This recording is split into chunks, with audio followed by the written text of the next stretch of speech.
I'm sorry, Colonel, but the flight is overbooked, and our system has auto-reassigned your seat. You're on standby. We can't guarantee you'll get on this flight. The gate agent's voice was flat, devoid of empathy, her eyes already scanning for the next passenger. Colonel James Jim Harrigan, 88, a Medal of Honor recipient, stood clutching his boarding pass, the one that clearly showed a confirmed seat. He was on his way to his granddaughter's Air Force Academy graduation. Standby? But this ticket was purchased 6 months ago. My family is waiting. The agent just shrugged. Next in line, please. 9 minutes later, as the final boarding call echoed, a line of imposing black SUVs, lights subtly flashing, rolled onto the tarmac, forming an unyielding barrier in front of the waiting aircraft. If you believe honor outranks algorithms, type respect below. Colonel James Jim Harrigan, USAF retired, was a man who had touched the sky and walked through hell. His slight stoop and the tremor in his hands were deceptive. Beneath the gentle wear of 88 years was a core of tempered steel. He had flown perilous reconnaissance missions over enemy territory, his aircraft riddled with flak, his courage unwavering. His Medal of Honor, earned for an act of valor so extraordinary it bordered on the unbelievable, landing his crippled bomber to save his crew despite being grievously wounded himself, was not something he displayed or spoke of. It lived in a small, unassuming case in his study, a quiet testament.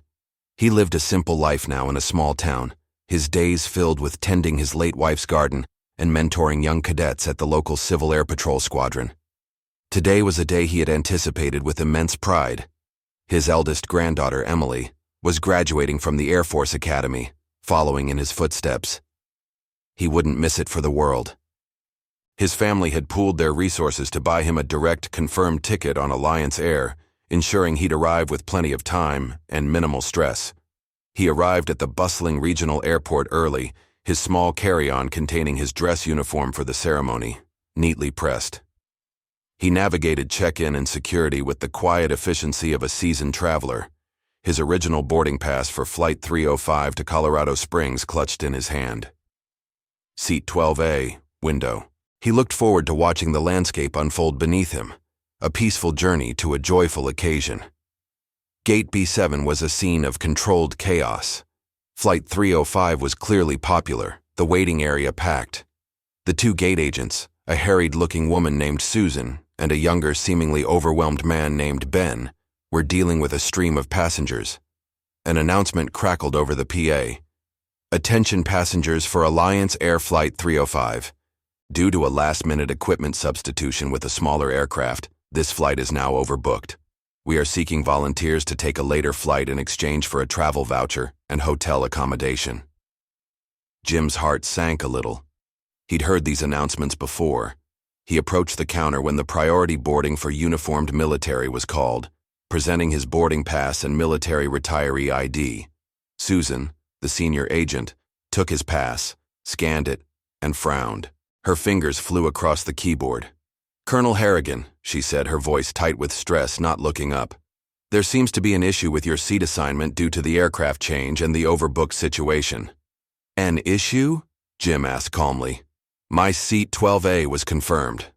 Susan finally looked up, her expression one of strained patience. "Yes, sir, it was. But with the smaller aircraft, we've had to reallocate seating. The flight is completely full, and unfortunately our system has automatically moved several passengers to standby status based on check-in time and fare class. You are now on the standby list." She handed him a new, flimsy slip of paper that read, "Standby." "Standby?" Jim was incredulous. "But my ticket was purchased months ago. I'm traveling to my granddaughter's Air Force Academy graduation. It's today. I must be on this flight." His voice, though quiet, held a note of urgency.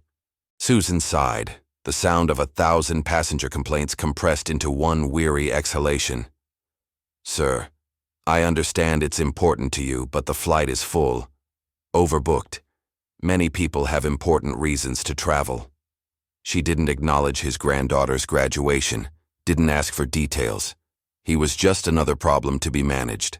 "Our system automatically prioritizes based on a number of factors, and unfortunately, your booking code has resulted in a standby status in this overbooked scenario." My booking code? Jim repeated, trying to keep his voice even. This is a fully paid, confirmed ticket, and I am a retired Air Force colonel, a Medal of Honor recipient, traveling to an official Air Force event. He rarely, if ever, mentioned the medal. But the desperation of the situation, the thought of missing Emily's moment, compelled him.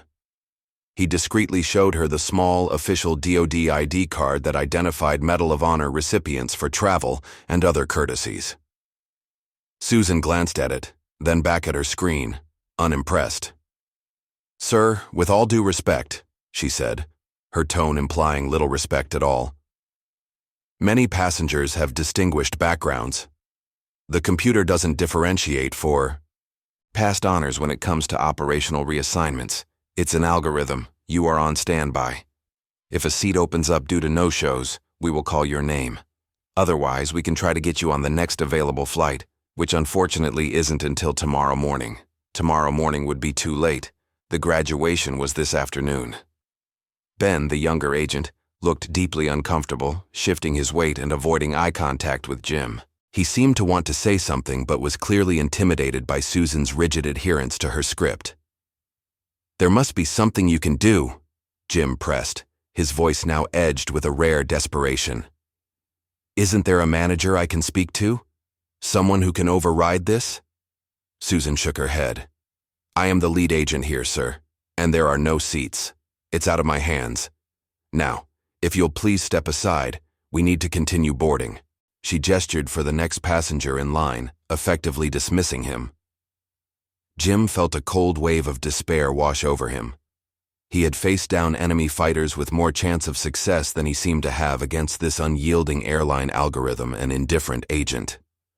He stepped back, the flimsy standby pass feeling like a cruel joke in his hand. He found an empty seat near the window overlooking the tarmac, watching as passengers for Flight 305 began to board the aircraft parked at the gate. His aircraft, the one that was supposed to take him to Emily. As Jim sat there, the weight of disappointment crushing, he remembered a small, almost forgotten detail.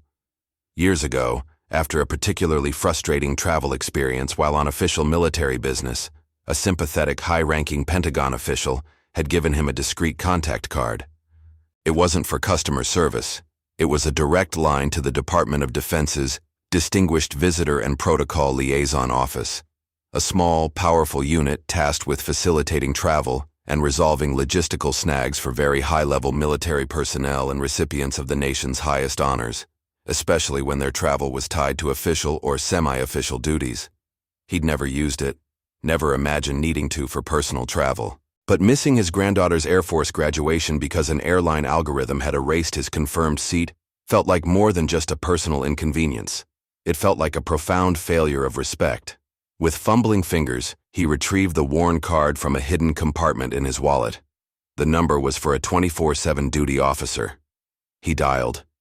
The phone was answered on the first ring by a crisp, professional voice. "Protocol Liaison, Duty Officer Kent speaking." Jim identified himself, Colonel James Harrigan, Medal of Honor recipient, and briefly, factually explained his situation. Confirmed ticket, overbooked flight due to equipment change, bumped to standby by Alliance Air at Gate B7. Urgent need to reach Colorado Springs for his granddaughter's Air Force Academy graduation that same day. Gate agent unresponsive. Officer Kent listened intently, the only sound the quiet tap of a keyboard. "Colonel Harrigan, understood, sir. Please confirm your flight number and current location at the gate, and the name of the airline, please." Jim provided the details. "Colonel, please remain at Gate B7. Do not leave the gate area. This is being escalated immediately to flag officer level within DoD liaison and with the FAA.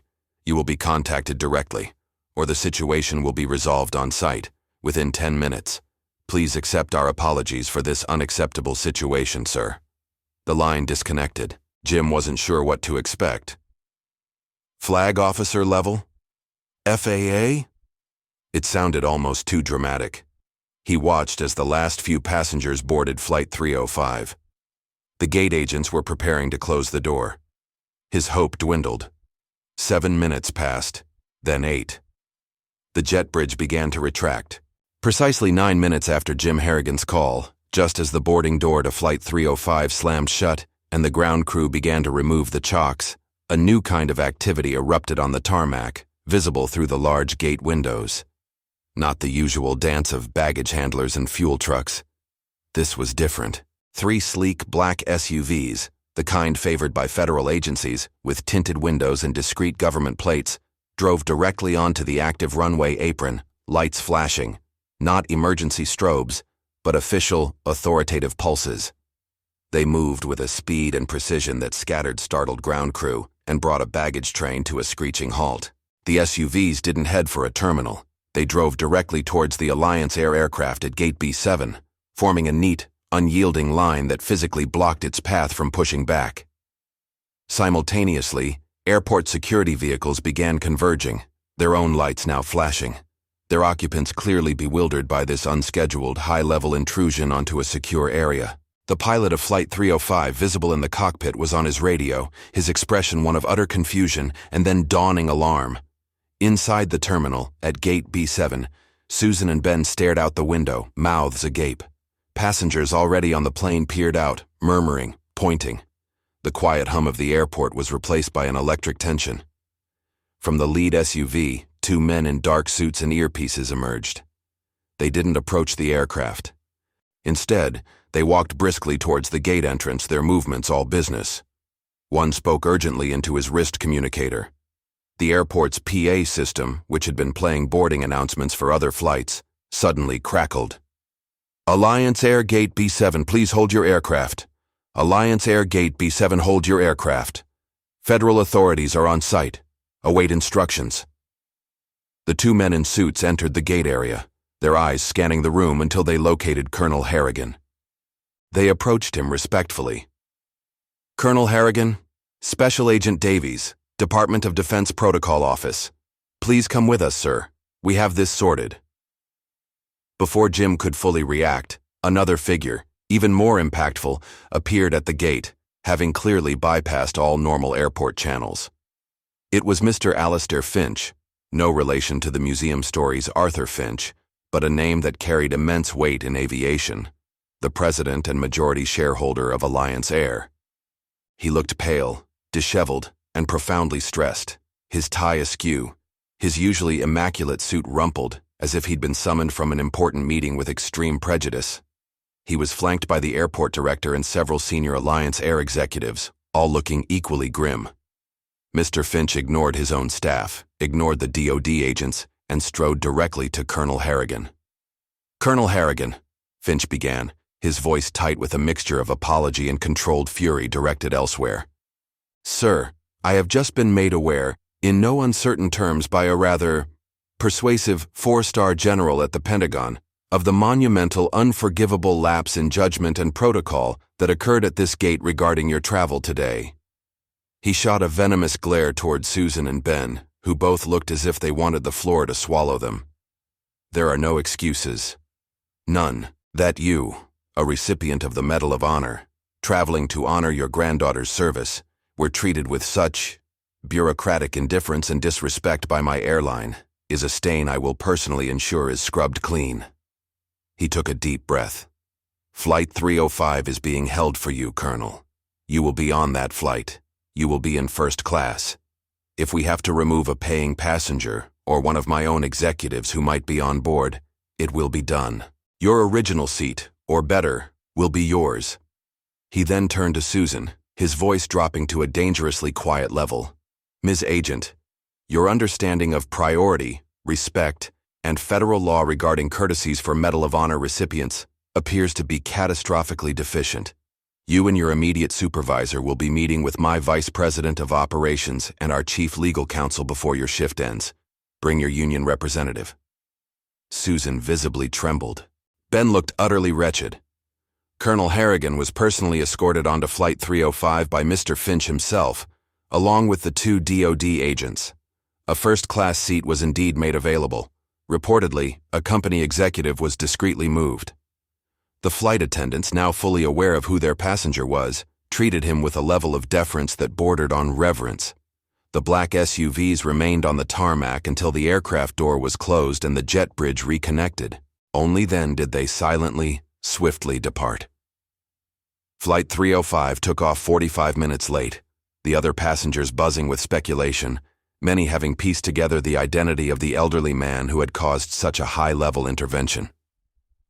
The story of the airline president personally appearing at the gate and federal vehicles blocking a runway for a Medal of Honor recipient who had been bumped from his flight became an instant legend within Alliance Air and the wider aviation community. Susan, the gate agent, was reassigned to a non-customer-facing role after extensive retraining. Alliance Air issued a public apology without naming Colonel Harrigan at his request and announced a comprehensive review and enhancement of its policies regarding travel for distinguished veterans and Medal of Honor recipients, with direct oversight from the CEO's office. Colonel Harrigan made it to Emily's graduation with time to spare. He pinned her new lieutenant bars on her shoulders with trembling, proud hands, the airport ordeal already fading into the background, overshadowed by the joy of the moment. He never sought special treatment, only the quiet dignity he accorded others. But on that day, a system designed for profit and algorithms was forcefully reminded by a few quiet phone calls and some very visible black SUVs that some honors, and some individuals, operate on a protocol all their own, one that demands unwavering respect. Because when the nation bestows its highest honor, it comes with an implicit promise that the recipient's dignity will be fiercely protected, even if it means stopping an airline in its tracks. Subscribe to my channel if you believe that true heroes deserve more than just a standby ticket, and that sometimes it takes a runway intervention to ensure honor gets its rightful seat.